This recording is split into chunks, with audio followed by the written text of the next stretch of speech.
Before cold rooms, meat had a deadline. Heat turned food into waste before distance could begin. Then one mineral changed the rules. Salt pulled water out of flesh, and life inside it struggled. Once meat could wait, it could travel. Barrels became a second skin for food. Armies did not only march on courage, they marched on food that refused to collapse. In ports, salt turned fish into cargo. The shoreline became a factory against decay. Cities could eat beyond the morning catch. Stored protein entered markets before fresh food arrived. When survival depended on salt, rulers noticed. A preservative became something to measure, guard, and tax. So the question is not why people wanted salt, it is how salt made distance possible. Before we start, subscribe to Built the World and join us. Then leave a comment and tell me what other hidden part of our world should we look into next. All right, let's go. A fresh kill was wealth, but unstable wealth. Heat, blood, and exposed tissue started a countdown no one could see. The problem was not only finding food, it was processing it before warmth and insects took control. In cold air, food lasted longer. In damp heat, the same animal became urgent within hours. Fresh meat tied people to the place where it was cut. Distance punished delay. A large catch could demand a feast, not from celebration but from fear of loss. Before preservation, surplus was fragile. Food could exist in front of people and still be slipping away. The first defense was simple: remove moisture. Sun and wind did what hands could not. Smoke added another barrier. It dried surfaces, darkened flesh, and changed the smell of survival. No one needed microbes to have a name. They only needed to notice which pieces survived the night. Every landscape offered different weapons: dry air, smoke, cold ground, bitter plants, salty water. Salt appeared where water vanished, on rocks, in marshes, beside springs, along drying shores. At first, salt was not an industry. It was a handful pressed into wet flesh. Drying needed weather, smoking needed fuel. Salt could enter the food itself. Salt did not freeze decay. It made wet life harder to maintain. Through osmosis, water moved toward the salt. Flesh lost moisture. Microbes lost the conditions they needed. Modern food science calls this lowering water activity. Less usable water means fewer microbes can thrive. Salt was not magic. Some organisms endured it, and careless food still failed. The food changed shape. Flesh tightened, surfaces dried, and soft tissue became dense enough to handle. Too little salt wasted the animal. Too much ruined the meal. Knowledge lived in hands. The breakthrough was not flavor. It was control over moisture, and moisture was where decay began. The next morning, the food was still usable.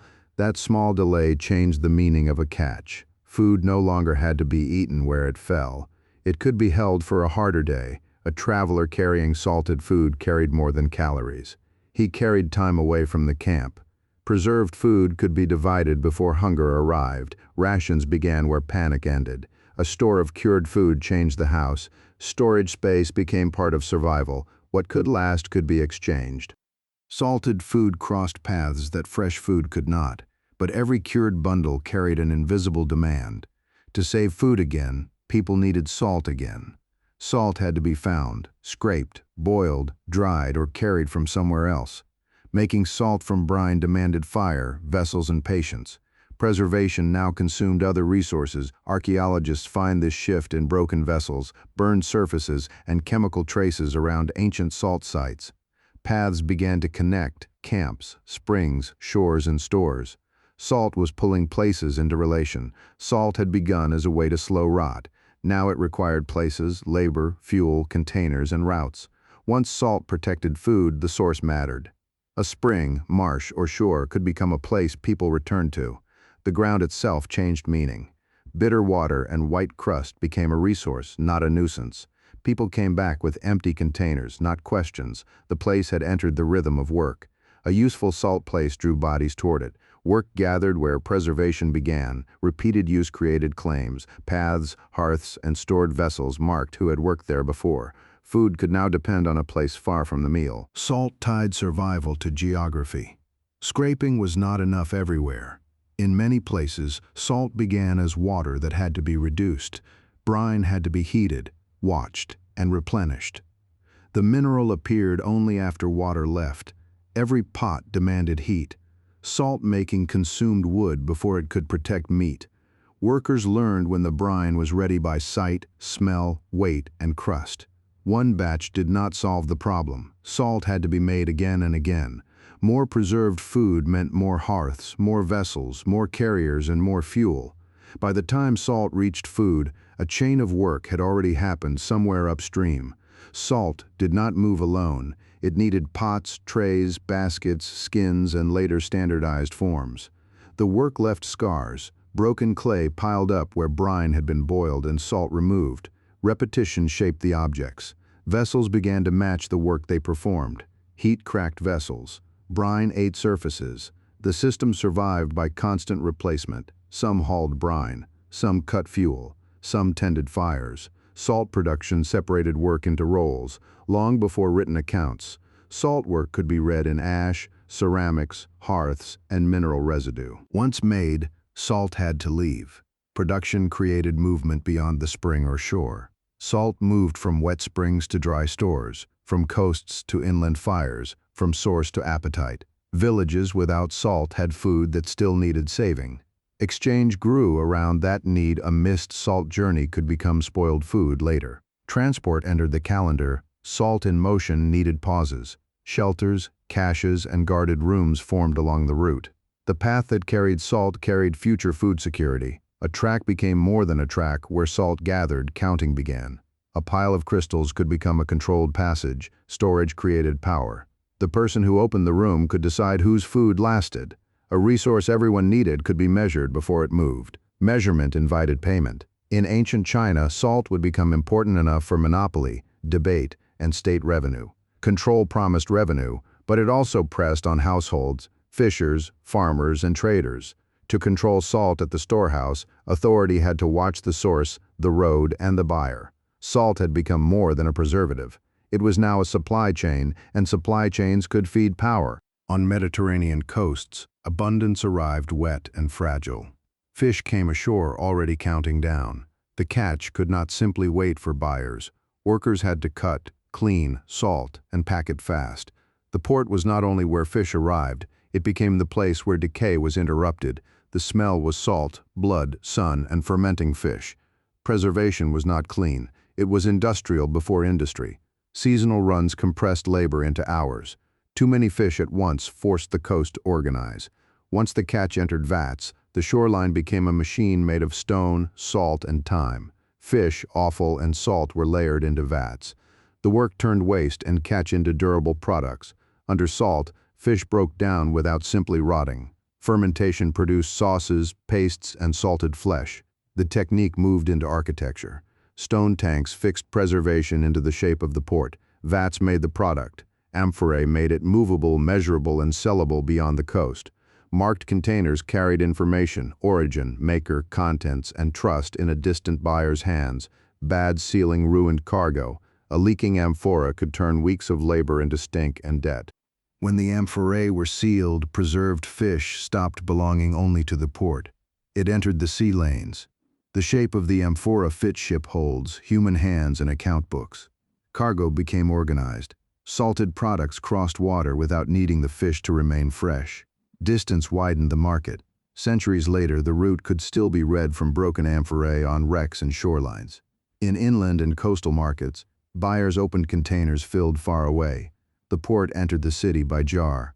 Once food traveled in standard containers, it could be counted, priced, taxed, delayed, and owed. The same containers that fed markets could feed men who were nowhere near a market. Roman soldiers lived mostly on grain, but durable extras mattered. Salted meat, bacon, cheese, oil, wine, and vinegar. A marching body needed food that survived dust, delay, and rough handling better than fresh meat. Roads carried orders, troops, taxes, and food. Preserved provisions made the road less dependent on daily slaughter. A late convoy still meant hunger. Salted food bought margin, not certainty. At sea, fresh food was even more fragile. Salted stores gave ships a longer working radius. Not only soldiers needed durable food, dockhands, quarry crews, sailors, and builders ate inside supply systems too. The technology that fed movement also fed density. Preserved fish products poured into cities. In city markets, fish did not need to look like fish anymore. It arrived as sauce, paste, and salted flesh. A household meal could carry the labor of fishermen, salt workers, potters, sailors, and merchants.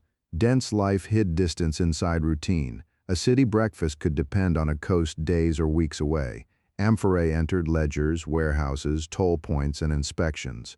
Preserved food became administratively visible. When a harbor slowed, the city felt it later. Preservation extended distance, but it also created dependency. By the end of antiquity, salted protein had proved one thing: food could travel farther than the animal ever did. After antiquity, preserved fish did not disappear. In Christian Europe, the calendar gave it recurring demand. Abstinence from meat did not remove appetite. It redirected it toward rivers, coasts, ponds, and preserved fish. Inland towns could not wait for fresh sea fish.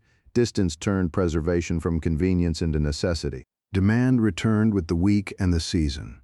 Merchants could plan around hunger that had a schedule. A rule at the table reached backward through carts, ships, barrels, saltworks, and fishing grounds. The demand was ready before the fish arrived. Northern seas would supply it in violent seasonal pulses. In the Oresund and around Scania, herring arrived in dense seasonal runs. The sea seemed to thicken. A net full of herring was not yet wealth. It was wet, silver urgency piled on a beach. Boats multiplied, hands gathered, knives flashed. The fish forced a temporary workforce onto the shore. Around Skanor and Falsterbo, seasonal herring helped form one of the Baltic's great medieval markets. The catch needed salt before it needed buyers. Without salt, the market would rot at its feet. The shore became noise. Chopping blocks, gulls, bargaining voices, wet barrels, and salt dust in cold air. Herring made the coast rich only if another route arrived on time, the route of salt. Far from the beach, Lüneburg's brine helped feed the Baltic fish trade with inland salt. Before salt reached the fish, fuel burned inland. The coast depended on smoke it never saw. From Lüneburg, salt moved north toward Lübeck along the old salt route. A road fed the sea. Lübeck turned inland salt into maritime supply. Wagons became ship cargo beside the Baltic. Salt arriving late did not miss a shipment. It missed the moment when herring could be saved. When salt reached Scania, two fragile schedules met: the mineral road and the living sea. Cleaning, salting, packing, and sealing divided the shore into tasks. Speed became organization. Much of the work was repetitive hand labor. Gutting, washing, sorting, pressing fish tight into wood. The barrel did what the amphora once did. It made preserved food stackable, countable, and hard to steal by handfuls. A market this dense needed rules: who could buy, where booths stood, what passed through tolls. Lübeck merchants did not only sell salt, they coordinated ships, credit, barrels, crews, and buyers. A bad barrel harmed more than one meal. It damaged a merchant mark across distant towns. Once sealed, the herring left the shore as a commodity shaped by labor, salt law, and wood. Barrels moved through Hanseatic routes across the Baltic and North Sea. Fish became network cargo. In port warehouses, barrels waited for prices, ships, buyers, and weather. Preservation allowed delay to become strategy. A city with ships, salt access, warehouses, and privileges could bargain like a political force. Far from Scania, a barrel opened in a town that had never seen the herring run. The machine was powerful but not permanent. Fish movements, politics, prices, and religious habits could all shift. Salted fish had built a northern trade machine. Next, preserved food would help ships leave known coasts for longer distances. Longer voyages made the old problem harsher. At sea, fresh food failed before the horizon widened. A ship's hold became a moving pantry. Barrels had to survive heat, damp, rats, and weeks of motion. Salt extended the voyage, but not comfort. The diet was hard, repetitive, and often miserable. Navies needed food that obeyed schedules, not weather. Salted stores entered strategy. Preservation reduced risk, but bad barrels still leaked, soured, or fed insects in the dark. Salt fought rot. It did not solve thirst, monotony, vitamin loss, or the body's slow complaints. One fish would push this system across the Atlantic: cod, split, salted, dried, and sent away. In the cold North Atlantic, cod appeared in staggering quantities, but the fish still had to be saved fast. Cod was split open, cleaned, salted, and laid out to dry. The shoreline became a curing floor. Salt pulled moisture out, wind finished the work.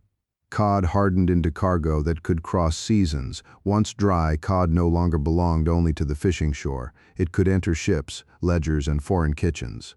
The trade depended on three distances at once: to fish, to salt, and to the people who would eat it. The durable fish hid unstable labor, wet hands, knife cuts, cold wind, debt, and exhausted crews. Salt cod proved the old method could scale. Then another preservation idea began removing salt from the center. By the late 18th century, armies still needed food that could move without rotting. The prize was durability. Nicolas Appert's method used heat and sealed containers. Food could be protected without becoming a block of salt. The new container attacked decay differently. It trapped food away from contamination after heat had done its work. Metal cans made preservation tougher, stackable, and military. Anti-rot power moved into the package. Ships and armies could now carry food sealed against the world, not only hardened by salt and air, but the larger break came when preservation no longer had to transform the food so visibly. It could chill it. Cold slowed decay without drying flesh or saturating it with salt. Preservation moved into temperature. Cold was not empty space. It required engines, pipes, insulation, fuel, repair crews, and controlled rooms. Refrigerated cars changed the route. Meat could leave slaughter centers closer to fresh than cured. Markets began expecting freshness from farther away. Distance no longer always tasted like salt. Refrigerated ships stretched cold across oceans. The anti-rot system became mechanical, maritime, and global. Cold solved one dependency by creating another. If the machine failed, freshness collapsed fast. Salt lost its old monopoly, but it did not vanish. It moved into niches the cold chain could not replace. In modern curing rooms, salt still shapes meat slowly: texture, flavor, moisture, and microbial risk. The mechanism remained physical. Salt still changed water, proteins, texture, and the life available to microbes. Salted fish, pickles, cheeses, and cured meats outlived necessity because preservation had become taste. Today, salt works beside refrigeration, plastic film, sealed trucks, scanners, warehouses, and global schedules. Old salt towns, fish warehouses, curing rooms, and trade routes remain as fossils of controlled decay. The central power was never the crystal alone. It was the ability to change the conditions around decay. Salt did not simply preserve food. It taught societies that perishable life could be delayed, moved, stored, priced, and governed.